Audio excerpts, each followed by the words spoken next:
Muy bien, como ya ha dicho Germán, hoy empezamos una serie nueva. Empezamos una serie en Segunda de Corintios y sin que parezca que todas las otras epístolas no lo son, que también todas son especiales y diferentes. Pero podríamos decir que Segunda de Corintios es una epístola muy distinta a lo que estamos acostumbrados. Hay circunstancias que no se dan en otras, hay algunas que sí que son comunes, circunstancias comunes, pero hay muchas circunstancias que son totalmente distintas a lo que podemos ver en las epístolas a las que estamos, por decir así, acostumbrados, como podría ser Filipenses o Efesios, etc., ¿no? Aunque no tenemos una fecha exacta, más o menos esta epístola se escribió en el año 55 o 56. Y como luego veremos en la lectura, Pablo da un saludo con los hermanos de Acaya, ¿vale? Y Acaya es una provincia romana que, si más o menos os acordáis del mapa de Grecia, veis que tiene un trocito que parece como que se le está descolgando, ¿no? Abajo. Es la península del Peloponeso, se llama eso.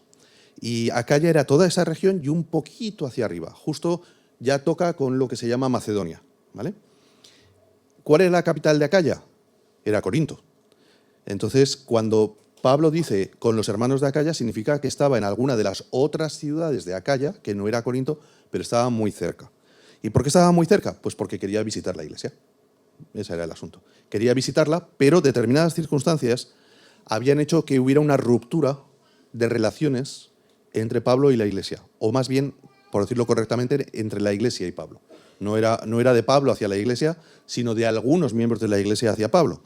Entonces, lo que hace Pablo con esta carta es querer reconciliar esas cuestiones para poder visitar a la iglesia y ejercer pues, todo su ministerio, etcétera, etcétera. Y esto es una de las cosas que venimos diciendo siempre mucho con la Biblia, ¿no? La Biblia no esconde ni los problemas ni los errores de la gente. Es una realidad. En la Biblia no hay superhéroes que siempre son perfectos, no hay personajes que todo lo hacen bien, como los protagonistas de las películas o de las series, y no hay influencers cuya vida siempre es perfecta y todo es maravilloso. En la Biblia se ven y se muestran también las basuras del corazón, toda la podredumbre que puede llegar a haber, incluso en aquellos que hemos sido salvos, ¿vale? Porque una cosa no excluye la otra. Entonces, Segunda de Corintios es una de esas cartas. Es una de esas cartas. Es una carta en la que se va a haber que desenterrar a medida que el resto de compañeros de púlpito vayan llegando, vais a ir viendo cómo van desenterrando muchas cosas que han ido sucediendo a lo largo del tiempo que vemos entre que Pablo predica por primera vez en Corinto y llegamos a esta situación.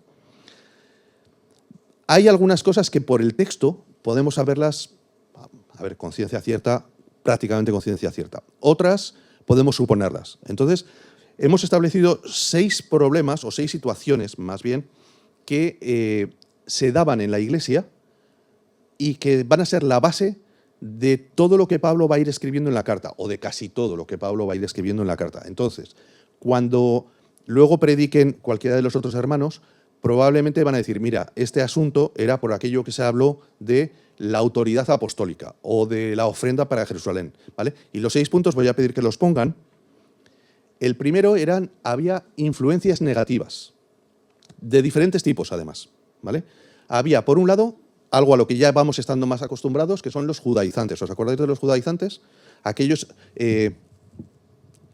podemos decir creyentes, es que en algunos casos a lo mejor sí que lo eran y en otros no lo sabemos, pero que habían salido de Jerusalén totalmente en desacuerdo por lo que el Concilio de Jerusalén había aprobado y querían que los gentiles siguieran los rituales judíos y habían estado contaminando a muchas de las iglesias. Pero claro, como Pablo había predicado en esas iglesias, no bastaba con desactivar, por decir así, lo que Pablo había enseñado. Tenían que socavar su autoridad apostólica. Porque claro, ¿quiénes son ellos para llegar allí y decir que lo que Pablo ha dicho no es cierto? Y alguien podría preguntar, bueno, ¿y quién eres tú? Porque Pablo es un apóstol. Entonces, ellos lo que hacían era socavar la autoridad de Pablo. Pero también nos encontramos, y aparecerá en varios textos de la epístola, que había otro tipo de influencia. Había también falsos profetas y falsos apóstoles, ¿vale? Que no son los judaizantes. A fin de cuentas, los judaizantes no enseñaban, por decirlo así, falsamente. Lo que enseñaban estaba en las Escrituras. Lo que ocurre es que el énfasis que le daban era el incorrecto, ¿no? Luego, algo que se había visto ya en la primera epístola a los Corintios era que había muchos problemas de moralidad. Corinto era una ciudad llenísima de inmoralidad, ¿vale? Y eso permeaba a todos aquellos cristianos que provenían del mundo griego, ¿vale? Y que estaban acostumbrados a hacer esas cosas y para ellos era lo normal y llegaban a la iglesia con unas dosis de inmoralidad preocupantes. Y aunque Pablo escribe en la primera carta ya sobre eso, cuando llega la segunda, muchas cosas están todavía sin resolver. Y entonces también vamos a encontrar ese punto. La iglesia de los Corintios vemos también que estaba experimentando algún tipo de luchas y dificultades, ¿vale? De hecho, lo vamos a ver precisamente hoy. ¿Os acordáis de la ofrenda para Jerusalén? ¿Habéis oído hablar de la ofrenda para Jerusalén? ¿No? Había un problema financiero grande en Judea, la gente estaba pasando hambre, y Pablo, junto con su equipo, van organizando una ofrenda de todas las iglesias que ellos visitan para llevarla a Jerusalén. Y entre esas iglesias está Corinto. Pero en Corinto hay dos problemas. El primero es que se cuestiona la administración de esa ofrenda. ¿Qué están haciendo con ese dinero? ¿Vale? Y el segundo es, lo voy a decir tal cual, tacañería, pura y dura. Sin más. ¿Vale? Racanería. Al principio, en el primer punto, hemos dicho las influencias negativas, ¿vale? Que socavaban la autoridad de Pablo. Como consecuencia de eso, lo que se habían producido también eran conflictos personales entre algunas personas y Pablo. Conflictos personales directos, enfrentamientos, ¿vale? Y por último, tenemos un sexto punto, que este sí que es conjetura, ¿de acuerdo? No hay ninguna base sobre esto, aunque luego leeremos que hay unos versículos en el segundo capítulo que dan mucho pie a ello. Parece ser que la secuencia sería la siguiente. Pablo escribe la primera carta de los Corintios, empieza a ver los problemas de las malas influencias y en un momento determinado Pablo intenta visitar la iglesia y no le dejan ni entrar, lo echan. Y entonces Pablo escribe una carta que los debe llamar de todo menos guapos. Y esa carta no se ha conservado. Aquí, cuando tuvimos la reunión de taller de predicación, llegamos a una conclusión que, además, los que la dijisteis me parece muy sabia, que es lo siguiente. Si Dios no ha querido que se conservase, tampoco le vamos a dar mayor importancia. Porque si hubiera sido importante, Dios habría querido que se conservara. Pero sí que muestra que el conflicto era serio, ¿vale? O sea, no era una simple discusión sobre temas secundarios. No, había una bronca, por decirlo así, seria, ¿vale? Y Pablo se tuvo que poner muy duro y probablemente uno de los motivos por los que pensamos que a lo mejor esta carta no se conserva es porque realmente Pablo habló como persona, no como un hombre inspirado por Dios, como sucede en la primera y en la segunda que tenemos. Pero lo que sí que sabemos es que en la segunda carta él intenta llegar a un punto de algo que estábamos hablando ayer en el grupo de hogar, que es muy importante y que va a permear algunos de los capítulos. Yo estaba leyendo esta semana, que la psicología afirma que la venganza produce un bienestar anímico en la persona, ¿vale? La venganza produce un bienestar anímico. Pero que hay dos cosas que están por encima del sentimiento de la venganza. Y la primera es el perdón, ¿vale? Es decir, es verdad que la venganza produce un cierto bienestar en quien la ejecuta, ¿vale? Ese revanchismo, esa satisfacción de ¡ja! Pero el perdón está por encima. O sea, psicológicamente, cuando hay perdón, los niveles de satisfacción de la persona están por encima de la venganza. Pero hay un tercer punto que está por encima del perdón y de la venganza, y es la reconciliación, que no es lo mismo que el perdón. Nosotros podemos perdonarnos las ofensas los unos a los otros y mantener distancia, ¿verdad? El paso perfecto no es solo el perdón, es la reconciliación. Es poder decir, olvidemos todo lo que ha pasado, construyamos de aquí en adelante, conforme a lo que el Espíritu Santo pone en nuestro corazón en cuanto a amor y en cuanto a tantas y tantas cosas, y comportémonos como el cuerpo de Cristo, unánimes, que no es lo mismo que uniformes, ¿vale? No pensamos lo mismo, pero somos unánimes. Y esa reconciliación es lo que Pablo busca porque es la excelencia. Él en su corazón ya ha perdonado a los que le ofendieron, pero no es suficiente con eso. Lo que él quiere es que haya reconciliación, que puedan volver a trabajar juntos, que puedan volver a ver las enseñanzas del Señor en aquella iglesia que para Pablo era preciosa y que además estaba en un sitio muy importante para el Evangelio. O sea, la iglesia de Corinto, lo triste es que podría haber sido una de las iglesias con más luz en medio de la mayor oscuridad que había. Y sin embargo se habían dejado contaminar muchísimo por lo de afuera. Cuando hablemos de otros asuntos, habrá temas que a lo mejor no están aquí. Por ejemplo, también aparecen temas sobre la gracia del Señor, sobre la misericordia, sobre la fe, pero básicamente casi todo lo principal de la carta está englobado en estos 5. No voy a decir el de la carta desaparecida porque ya decimos que no es importante, pero en los 5 primeros. O las influencias negativas que socavaban la autoridad de Pablo, los problemas de moral y ética, los problemas de luchas y dificultades que experimentaba la Iglesia, la ofrenda para Jerusalén y los conflictos personales. ¿Vale? Viendo eso, vamos a entrar ya en el pasaje de hoy. Y el pasaje de hoy es 2 de Corintios, capítulo 1, versículos del 1 al 11. Es decir, los 11 primeros versículos de la epístola. Y los vamos a leer. ¿De acuerdo? 2 de Corintios 1, del 1 al 11. Dice así la palabra del Señor. Pablo, apóstol de Jesucristo por la voluntad de Dios, y el hermano Timoteo, a la iglesia de Dios que está en Corinto, con todos los santos que están en toda Acaya, gracia y paz a vosotros, de Dios nuestro Padre y del Señor Jesucristo. Bendito sea el Dios y Padre de nuestro Señor Jesucristo, Padre de misericordias y Dios de toda consolación, el cual nos consuela en todas nuestras tribulaciones, para que podamos también nosotros consolar a los que están en cualquier tribulación, por medio de la consolación con que nosotros somos consolados por Dios.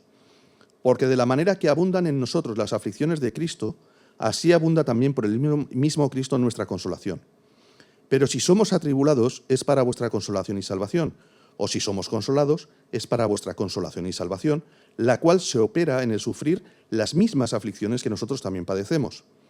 Y nuestra esperanza respecto de vosotros es firme, pues sabemos que así como sois compañeros en las aflicciones, también lo sois en la consolación. Porque, hermanos, no queremos que ignoréis acerca de nuestra tribulación que nos sobrevino en Asia, pues fuimos abrumados sobremanera, más allá de nuestras fuerzas, de tal modo que aún perdimos la esperanza de conservar la vida.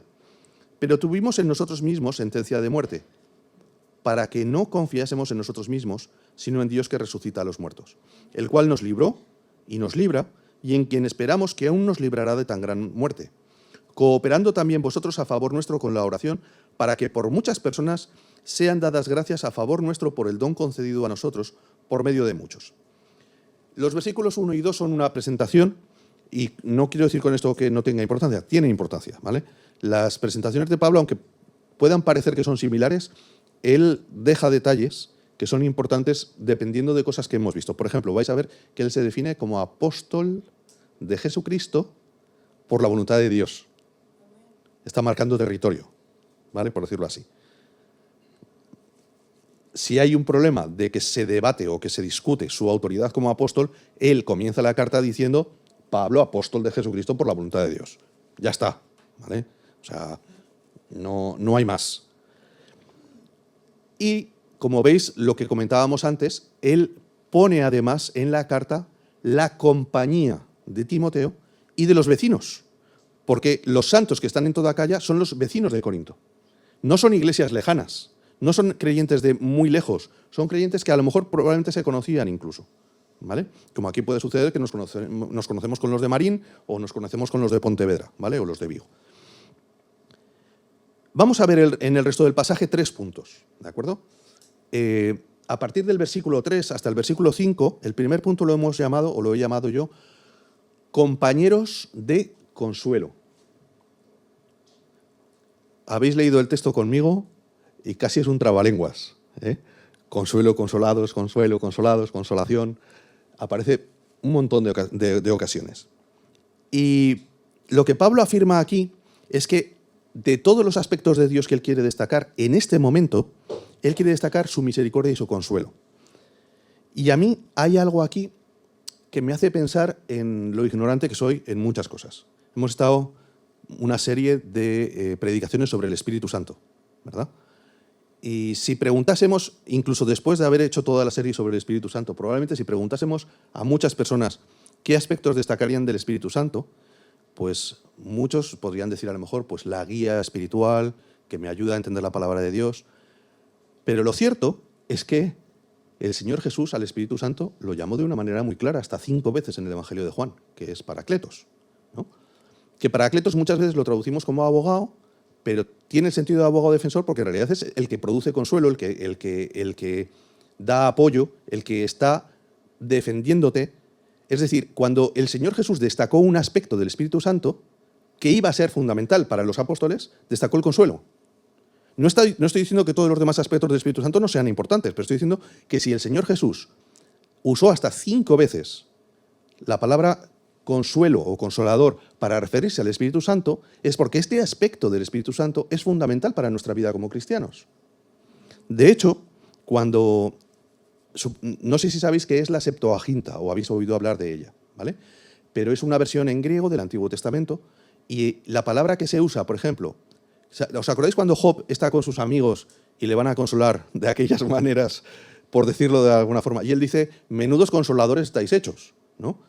Usa esa misma palabra, usa la palabra paracletos, ¿vale? En griego. Es decir, los que tradujeron la Septuaginta entendieron que era la misma función. Alguien que está a tu lado para defenderte, para apoyarte, para pasarte el brazo por encima del hombro y decirte aquello que necesitas oír, ¿vale? Claro, el Espíritu Santo es quien nos proporciona consuelo porque en la vida cristiana hay aflicciones. Si no hubiera aflicciones, no necesitaríamos consuelo. Dentro de la filosofía griega había una corriente antigua, que probablemente Pablo conocía perfectamente, que decía que no se puede experimentar verdadero placer sin haber experimentado verdadero dolor. ¿Ok? Y alguien dirá, hombre, no es necesario, yo puedo comer una comida muy rica y disfrutarla, ¿vale? Pero lo que los filósofos estaban diciendo es que existe una diferencia de intensidad o de nivel. No es lo mismo el placer que se obtiene con cosas que son buenas que el que se obtiene cuando dejas de experimentar el dolor de las malas. ¿Entendéis? Por muy rica que te sepa una comida, la sensación de paz, de tranquilidad, de alivio que te viene, por ejemplo, cuando has tenido un dolor de cabeza intensísimo y desaparece. Eso es un tipo de placer muy superior al otro. ¿Me entendéis? Entonces, cuando vienen aflicciones a la vida del cristiano, lo que sucede con el Espíritu Santo a través del consuelo que produce al creyente es que al librarnos de la aflicción, el sentimiento o sensación de placer y felicidad que obtenemos como creyentes es superior a cuando recibimos bendiciones. ¿Entendéis la diferencia? Claro, alguno dirá, pero eso es masoquismo. No, no lo es, porque no es que deseemos el dolor ni las aflicciones, pero las necesitamos. ¿Cómo o cuánto nos acomodamos y nos conformamos cuando estamos recibiendo bendiciones y no hay luchas? Y por el contrario, ¿cómo crece nuestra dependencia de Dios cuando hay aflicciones y luchas? Y estoy casi seguro que si os preguntase a la mayoría de los que estáis aquí cuáles han sido vuestros momentos más intensos con el Señor, no han sido en los momentos de la montaña cuando todo es bendición y todo es alegría. Han sido en el valle. Ha sido cuando estaba la cosa oscura, cuando ya no había para dónde correr, cuando tus soluciones ya se habían acabado, cuando ya no tenías nada que hacer y lo único que te quedaba era mirar arriba y decir, Señor, líbrame.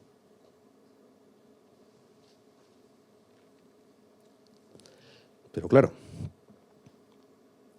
aquí podemos espiritualizar la cosa tanto que caigamos en algo que no es ni siquiera humanamente correcto.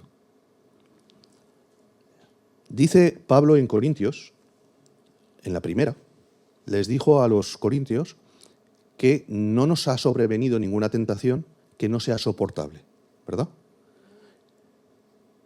No sé por qué me parece que a veces pensamos que eso se refiere también a las pruebas. Pero no se refiere a las pruebas, se refiere a la tentación. Porque fijaos lo que dice Pablo aquí. Lo que dice Pablo aquí está afirmando claramente que fueron abrumados más allá de sus fuerzas.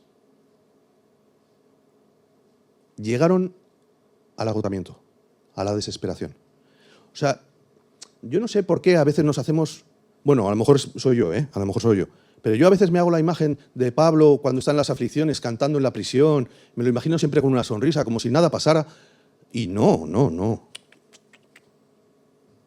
Pablo aquí demuestra claramente que las aflicciones y las luchas le afectaban como a cualquier otro ser humano y que perdieron la esperanza, dice el texto. Es humano tocar fondo. Es humano perder la esperanza y que acaben todas nuestras opciones cuando el nivel de la lucha es tan intenso que no tenemos ya ninguna fuerza para seguir. No somos superhéroes. Y por muy cristianos que seamos, tenemos la naturaleza que nos hace sentir el dolor y que el dolor en su mayor intensidad pueda con nosotros. Y Dios, que lo sabe, nos manda el Espíritu Santo precisamente para consolar.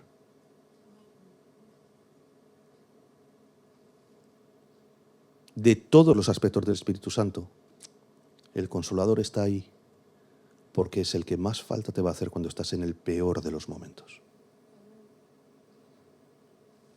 Claro, es evidente que cuando estás en el peor de los momentos, que el Espíritu Santo te guíe a entender la palabra de Dios es fenomenal. Pero el consuelo es inigualable. Y aquí viene ese juego de palabras de Pablo, que lo que está diciéndoles a los corintios es que somos un equipo, que estamos juntos en esto. Que cuando tú estás en aflicción y el Señor te consuela, me consuela a mí. Porque tu dolor debería ser el mío. Evidentemente nadie se va a poner en el lugar del otro. Puedes llegar a entender lo que alguien está pasando cuando tú has pasado experiencias similares. Pero ni siquiera en esos casos, porque nadie es igual a otras personas. Pero lo que sí que podemos hacer es estar juntos. Y entonces sucede algo maravilloso dentro del pueblo de Dios. Y es que el dolor de uno es el dolor de todos. Y por lo tanto el consuelo de uno es el consuelo de todos. Y cuando vivimos como islotes aislados y perdidos, estamos dejando de disfrutar de algunas de las más maravillosas experiencias cristianas que pueden existir. Debo deciros que a mí hay una cosa que me ha sorprendido de la cultura gallega, ¿vale? Y digo de la cultura gallega porque esto yo no lo había visto en otros sitios. Y es que en general es un pueblo reservado, ¿vale?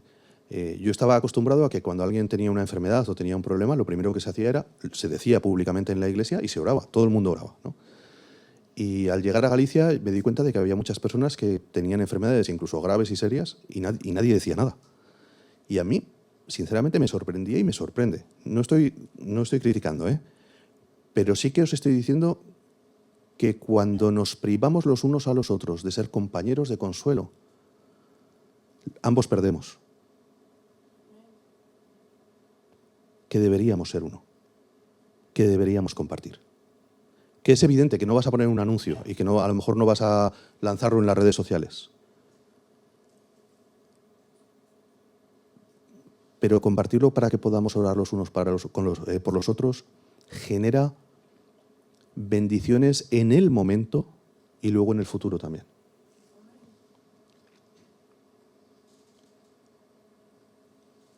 Vamos al segundo punto. De los versículos 6 al versículo 8, del 6 al 8, si hemos hablado de compañeros de consuelo, vamos a hablar también de compañeros de lucha. Habíamos comentado que las pruebas pueden ser más intensas que nuestras fuerzas. O sea, si alguien aquí tiene la esperanza de que nunca va a recibir más dolor del que pueda soportar, creo que está equivocado. Humanamente hablando, ¿vale? O sea, yo creo que puedo llegar a experimentar más dolor del que yo como ser humano puedo soportar. Sin la ayuda de Dios, evidentemente.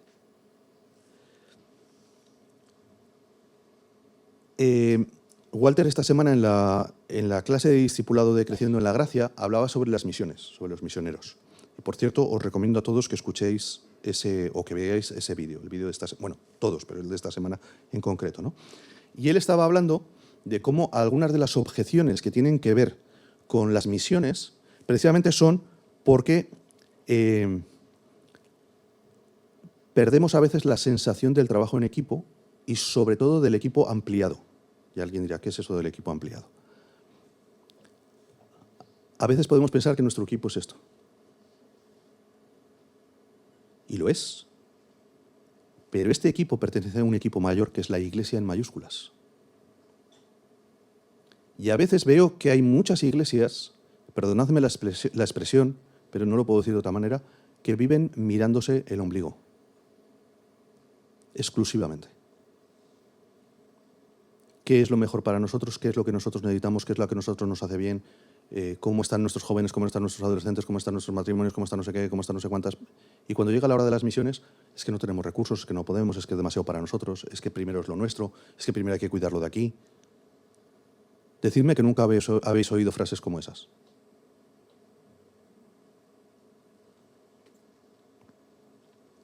Por eso, cuando resulta que en Jerusalén hay necesidad, y Pablo dice de recoger una ofrenda, y van recogiendo una ofrenda, hay algunos miserables que para no ofrendar y tener una excusa perfecta, empiezan a dudar de la administración de la misma. ¿Qué estarán haciendo con el dinero? Y he usado la palabra miserables porque es lo que creo. Ojo, que puedo ser yo en un momento determinado, ¿eh? Pero es un pensamiento miserable. Es un pensamiento que está arraigado hasta lo más profundo en el egoísmo que tenemos hacia lo que consideramos nuestro. Porque cuando hablas con los creyentes, las expresiones casi siempre son: todo lo que soy es del Señor, todo lo que tengo es del Señor. Yo sé que todo me lo da Él, incluido mi trabajo. Pero luego, a la hora de la realidad, no funciona así.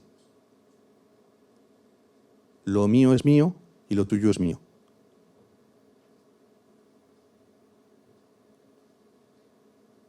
Y resulta que la iglesia de Corinto no andaba mal financieramente. Si la comparamos con la de Filipos y la de Tesalónica, que estaban en la miseria, era una iglesia rica. Y sin embargo, Filipos y Tesalónica eran súper generosos. Tanto que Filipos llega a hacer una ofrenda para Pablo, que Pablo responde diciendo: sé que os habéis quedado menos de lo mínimo, pero el Señor os suplirá. Y con eso Pablo no está diciendo: bien hecho, mandadme todo lo que tengáis y pasad hambre. No, está diciendo: sé que lo habéis hecho porque sois así de generosos, porque seríais capaz de quitaros vuestro plato de comida para dármelo a mí. Pero Dios honrará esa generosidad. Y no estamos hablando de teología de la prosperidad. No es yo ofrendo y recibo del Señor, porque eso no sería una ofrenda, sería una inversión. No estamos hablando de eso. Estamos hablando de que la verdadera generosidad no es solo lo que das, sino el corazón que pones en lo que das. Y cuando hay este tipo de cuestionamientos que hacía Corinto de ¿y cómo lo estarán administrando?, habría que pensar qué es lo que eso señala que hay en el corazón de la persona. Y alguno podría decir: es prudente. Sí, es prudente controlar las finanzas, evidentemente. Es prudente y es sabio. Pero aquí no estaban hablando de eso, ¿eh? Aquí estaban cuestionando si estaban lucrándose para sí mismos, si estaban haciéndolo en su propio beneficio, que por qué tengo que ofrendar yo para hermanos de otra zona. Y es triste. Para Pablo es muy triste. Porque Pablo sabe que si ha podido ministrar en Corinto, ha sido por su trabajo, pero también por el apoyo de otras iglesias que no eran Corinto. Y sabéis, creo que hay un motivo por el que deberíamos dar gracias en las reuniones de oración. Los misioneros que fundaron las iglesias de nuestro país, que se parece que a veces se nos han olvidado. Iglesias como las nuestras, estas aquí por los ingleses, yo me convertí en una iglesia fundada por misioneros canadienses y estadounidenses. Si digo americanos, mi hijo se enfada, porque los brasileños también son americanos. Se deben a que hubo hermanos de otros países que pusieron su dinero, ofrendando al Señor con gozo, para que el Evangelio llegase hasta aquí, y llegó. Yo hoy soy creyente por el testimonio de una misionera canadiense y de un matrimonio de misioneros canadienses. Y mi madre también. Y vosotros, aunque algunos de vosotros ya seáis segundas, terceras o cuartas generaciones, provenís del trabajo de misioneros ingleses.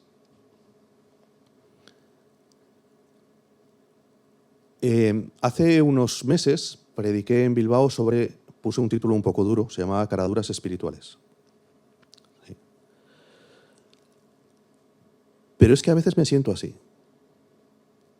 A veces siento que las iglesias en España siguen esperando que los hermanos de otros sitios tengan más fe en la obra que nosotros mismos.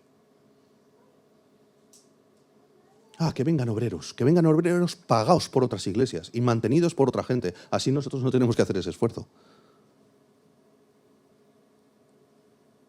Y yo me pregunto, ¿nos damos cuenta de la bendición que estamos perdiendo? Porque eso no es un coste, es una inversión. Eso sí es una inversión en almas rescatadas. Y que cuando nosotros como iglesia abrimos el corazón a la obra misionera, a apoyar a obreros, a lo que sea, ¿vale? En realidad no estamos ofrendando para ministerios. Estamos permitiendo que personas que han recibido ese llamado lleguen a sitios donde nosotros no podemos ir y prediquen la palabra del Señor. Es lo que decía Walter. A lo mejor tú no puedes ir a Turquía, pero hay misioneros en Turquía.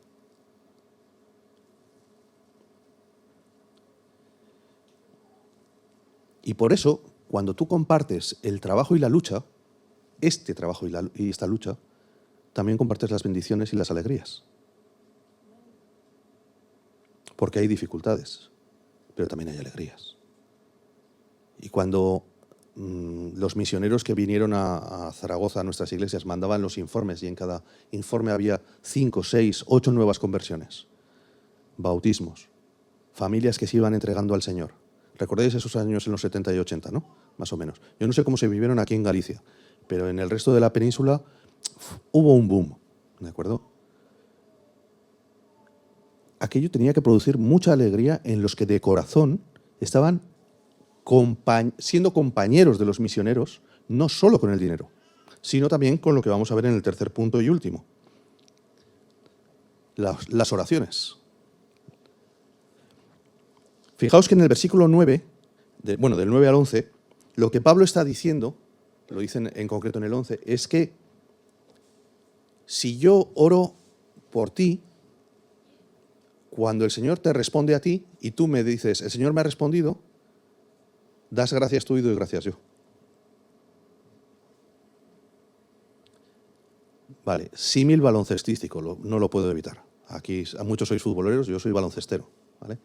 Para mí uno de los más grandes jugadores de la historia fue Magic Johnson, ¿vale? Y era muy famoso por sus pases. Él era un jugador que pasaba la bola de manera muy estética, muy bonita, muy original. Y él decía lo siguiente: cuando un jugador mete una canasta, disfruta uno. Cuando yo doy un pase y meten una canasta, disfrutamos dos. ¿Vale? Si extrapolamos eso y lo aplicamos a lo nuestro, cuando tú estás luchando o trabajando para el Señor y estás solo y yo no oro por ti, tú estás experimentando las luchas y las bendiciones y las alegrías. Pero cuando yo me sumo al compañerismo de orar por ti, yo participo de todo ello. Y entonces somos iglesia. Es importante que comentemos los motivos para orar los unos por los otros. No es motivo de vergüenza declarar que necesito que oréis por mí, porque necesito que oréis por mí. De hecho, cuando estamos en las reuniones de oración de los miércoles, yo siempre tengo la cámara y el micro apagado porque suelo estar en horario de trabajo. Como trabajo con casi todo el otro lado del charco, mi WhatsApp está pitando casi constantemente. Pero estoy oyendo todo. Y cada vez que oráis por nosotros, a mí que sepáis que me llenáis el corazón de alegría y estoy a punto de levantar esa manita que se puede poner en Zoom, ¿no? La manita es así. Pues va a decir gracias. Pero de verdad, os doy las gracias de corazón cada vez, cada miércoles que os acordáis de nosotros como familia. De verdad, gracias. Gracias. Y que sepáis que las oraciones no son en vano. No son en vano. Tenemos que ser compañeros en el consuelo, tenemos que ser compañeros en la lucha, tenemos que ser compañeros en la oración. Esto es lo que Pablo estaba queriendo establecer como principio para todo el resto de la carta. No es Pablo el apóstol escribiendo a la iglesia de Corinto como si fueran dos entidades diferentes. Es un equipo. Un equipo que había tenido dificultades, un equipo que había tenido desavenencias, un equipo que había tenido conflictos, pero un equipo que debían funcionar como una unidad. Y todos sabemos lo que sucede cuando en un equipo deportivo hay mucho individualismo, ¿verdad? Que no sirve de nada. Puedes tener a un jugador que es la super mega estrella y que a lo mejor hace una maravilla de partido y todo lo demás, pero al final los que ganan los partidos son los equipos, excepto en juegos como el tenis, evidentemente. Cuando el Señor estableció la iglesia, lo hizo con un propósito, y es que no estuviéramos solos.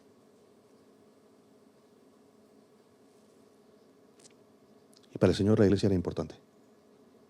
Así que, queridos, yo os animo de todo mi corazón a que mantengamos vivas y firmes y aumentemos mucho más todas estas disciplinas espirituales tan bonitas para la iglesia.